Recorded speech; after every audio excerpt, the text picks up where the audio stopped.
அனைவருக்கும் வணக்கம். நலமுடன் நான் உங்கள் கிராமத்து தோழி.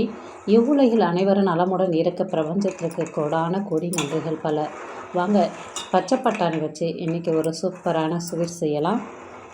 பச்சை பட்டாணி சுண்டல் செஞ்சுருப்பீங்க, பச்சை பட்டாணி வச்சு பூரிக்கு கிழங்கு செஞ்சுருப்பீங்க, பச்சை பட்டாணி வச்சு வெஜிடபிள் ரைஸ் செஞ்சுருக்கலாம், பச்சை பட்டாணி குருமா செஞ்சுருப்பீங்க. வாங்க இன்றைக்கி ஒரு ஸ்வீட் செய்யலாம். சூப்பராக இருக்கும். சாப்பிடாத குழந்தைங்க கூட விரும்பி சாப்பிடுவாங்க. எப்படி செய்யறதுன்னு வாங்க பார்க்கலாம். பச்சை பட்டாணியை ஒரு 7லேருந்து 8 மணி நேரம் ஊற வச்சுக்கோங்க. பச்சை பட்டாணி நல்லா ஊறி வந்துடும். தண்ணி இல்லாமல் நல்லா கழுவி எடுத்துட்டு குக்கரில் சேர்த்து வேறு தண்ணி வச்சுக்கோங்க. அந்த பருப்பு முழுகிற அளவுக்கு தண்ணி இருந்தால் போதுமானது. இதில் உப்புலாம் நான் சேர்க்கவே இல்லை. மூடி போட்டு மூடிட்டு அடுப்பை பற்ற வச்சு மீடியமான தீயில வச்சுட்டு வெயிட் போட்டு ஒரு 3 விசில் விட்டு எடுத்துக்கோங்க. அதுக்கு மேலே விட வேணாம். 3 விசில் விட்டாலே போதும். பட்டாணி நல்லா வெந்து வரட்டும். வீட்டில் இருக்க இட்லி மாவு வச்சு தான் இந்த ஸ்வீட் செய்ய போகிறோம். சாயங்கால நேரத்தில் சூப்பராக செஞ்சு கொடுக்கலாம். 2 நாளைக்கு கூட இந்த ஸ்வீட் வச்சுக்கலாம். பச்சை பட்டாணியை நல்லா 3 விசில் விட்டு எடுத்துட்டோம். 3 விசில் விட்டு எடுத்தாலே போதுமானது. நல்லா பருப்பு வெந்திருக்கும். இதில் உப்புலாம் சேர்க்கவே இல்லை. அப்படியே தான் வேக போட்டு எடுத்து வச்சுருக்கேன். தண்ணிலாம் இல்லாமல் வடிகட்டிட்டு மிக்ஸி ஜாரில் சேர்த்து கொரகொரப்பாக அரைச்சி எடுத்துக்கலாம். இப்போ வேக வச்ச பச்சை பட்டாணி ஜாரில் சேர்த்து கொரகொரப்பாக அரைச்சி எடுத்துக்கலாம். பட்டாணியை அரைச்சி எடுத்துக்கலாம். வெல்லம் இது கூட பாகு காய்ச்சிக்கலாம். பாகுனா பாகு பதெல்லாம் தேவையில்லை. இதில் கொஞ்சமாக தண்ணி விட்டு நல்லா தெளிவாக வந்ததுக்கப்புறம் வடிகட்டி எடுத்துக்கலாம். 150 கிராம் அளவுக்கு வெல்லம் நல்லா பொடி பண்ணி சேர்த்துருக்கேன். இது முழுகிற அளவுக்கு தண்ணி விட்டால் போதும். நிறையெல்லாம் தேவையில்லை. ஒரு 1/4 கிளாஸில் இருந்து 1/2 கிளாஸ் அளவுக்கு விட்டாலே போதும். அடுப்பை பற்ற வச்சு வெல்லம் நல்லா கரைஞ்சி வரட்டும். பட்டாணியை அரைச்சிட்டு வந்துடலாம் கொரகொரப்பாக. வெல்லம் நல்லா கரைஞ்சி வந்துருச்சு. அடுப்பு ஆஃப் பண்ணிக்கலாம். இந்த அளவுக்கு கொரகொரப்பாக அரைச்சா போதுமானது. இப்போ ஒரு கடாய் வச்சுட்டு வெல்லம் இதில் வடிகட்டி சேர்த்துக்கலாம்.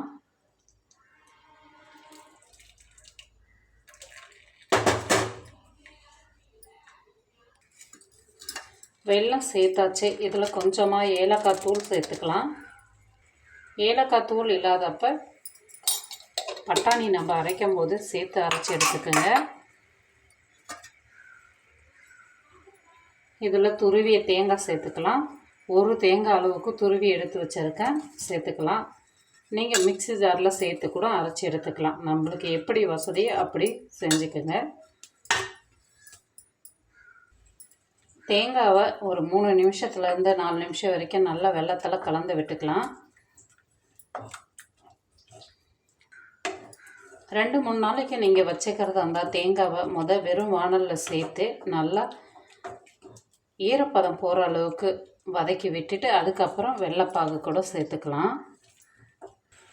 வெல்லமும் தேங்காய் பாகும் நல்லா இப்போ கலந்து ஒரு கொதி வந்துருச்சு. இந்த சமயத்தில் தீயை கம்மி பண்ணிக்கலாம். இப்போ அரைச்சி வச்சுருக்க பச்சை பட்டாணியை சேர்த்துக்கலாம். அதில் இந்த அளவு கொரகொரப்பாக அரைச்சி சேர்த்துக்குங்க.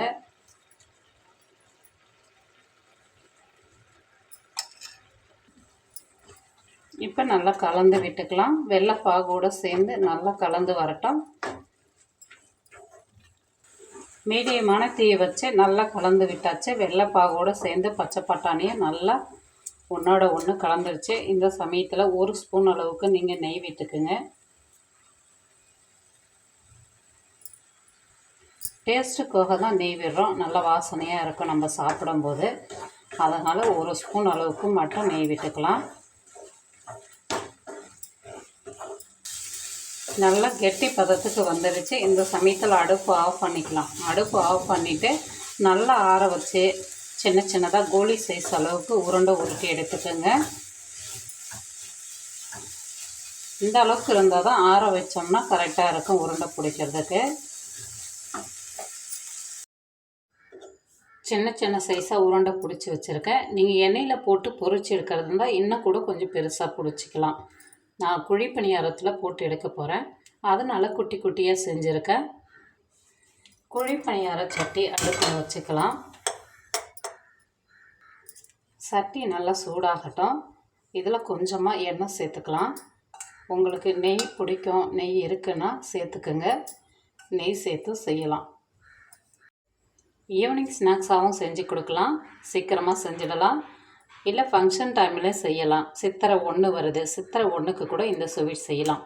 இப்போ இது கூட இட்லி மாவு எடுத்திருக்கோம். வீட்டில் நம்ம சாதாரணமாக அரைக்கிற இட்லி மாவு எடுத்திருக்கேன். எண்ணெய் நல்லா சூடாகிடுச்சு. மாவு கொஞ்சமாக விட்டுக்கலாம்.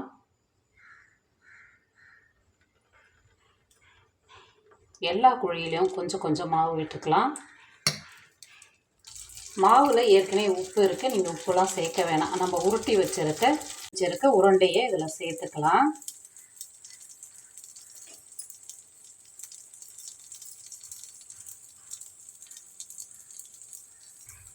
இப்போ இதுக்கு மேலே கொஞ்சமாக மாவு சேர்த்துக்கலாம். முதல்ல ஒரு 1/4 கரண்டி, அதுக்கு மேலே ஒரு 1/4 கரண்டி சேர்த்தாலே போதும். அதிகமாக மாவுலாம் தேவைப்படாது. கம்மியான தீயிலே வச்சுட்டு நல்லா வேக விட்டு எடுத்துக்கலாம். ஒரு சைடு நல்லா வெந்ததுக்கப்புறம் ஒரு ஸ்பூன் வச்சு திருப்பி விட்டுக்கலாம். இது மாதிரி எல்லாத்தையும் திருப்பி விட்டுக்கலாம். கம்மியான தீயிலே வச்சுட்டு வேக வைப்போம். பங்குனி உத்திரை வரும், தேர் திருவிழாக்கள்லாம் நிறைய நடக்கும். அந்த சமயத்துலேயும் செய்யலாம். சித்திரை 1 தமிழ் வருட பிறப்பு வரும், அதுக்கு கூட இந்த ஸ்வீட் செய்யலாம். ஈஸியாக சீக்கிரமாக செஞ்சிடலாம். இப்போ 2 சைடும் நல்லா செவர விட்டு எடுத்துக்கலாம். இந்த உருண்டையை எடுத்து இட்லி மாவில் சேர்த்து அப்படியே எண்ணெயில் போட்டு கூட நீங்கள் பொரிச்சு எடுக்கலாம். எண்ணெய் வாணலில் வச்சு போட்டு பொரிச்சு எடுக்கலாம். 2 சைடும் நல்லா செவந்திருக்கு. இப்போ எடுத்துக்கலாம். எடுத்து ஒரு தட்டுக்கு மாற்றிக்கலாம்.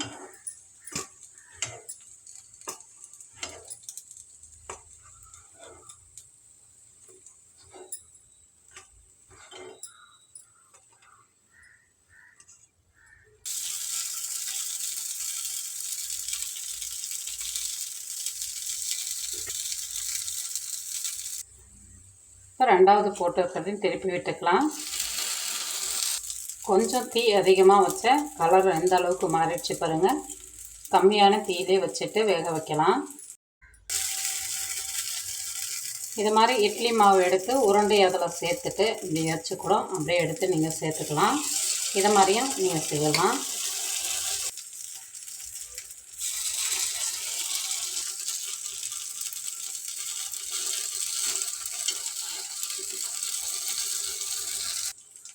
இப்போ மறுபடியும் போட்டு திருப்பி விட்டுட்டேன். நல்லா வெந்து வரட்டும். சிம்பிளாக வீட்டில் இருக்க இட்லி மாவு வச்சு சூப்பரான ஒரு ஸ்நாக்ஸ் செஞ்சுருக்கோம். இனிப்புனாலே குழந்தைங்களுக்கு ரொம்ப பிடிக்கும். எப்படி இருக்குன்னு பார்க்கலாம்.